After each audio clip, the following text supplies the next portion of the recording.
భోగి పండుగ అంటే ఏమిటో తెలుసుకుందాం.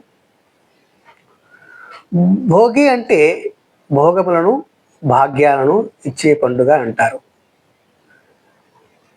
ఈ నెలలోనే భోగి రావటం వల్ల రైతులందరూ కూడా తమ యొక్క పంటలను బాగా పండించుకొని ఇంటికి ధాన్యరాశులను తీసుకువస్తారు.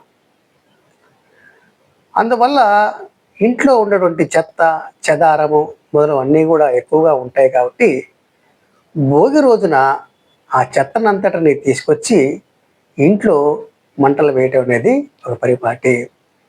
అయితే భోగి రోజున ఏం చేయాలి? ఎలా ఉండాలి అంటే, భోగి రోజు పొద్దున్నే నిద్రలేచి తలస్నానం చేసి చక్కగా భోగి మంటలను వేసుకోవచ్చు.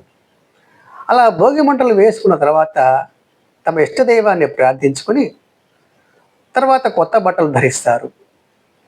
ఈ రోజునే తమ ఇంట్లో చిన్నపిల్లలు ఎవరన్నా ఉంటే వారికి సాయంత్రం పూట భోగి పళ్ళు అనేవి పోసి వాళ్ళకి చక్కటి ఆశీర్వచనాలు అందిస్తారు. తర్వాత చుట్టుపక్కల ఉన్నటువంటి ముత్తైదులను పిలిచి ఇంటికి వారికి వాయినాలు కూడా ఇస్తారు.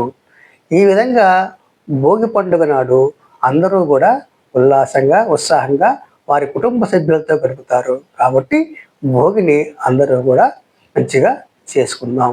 స్వస్తి.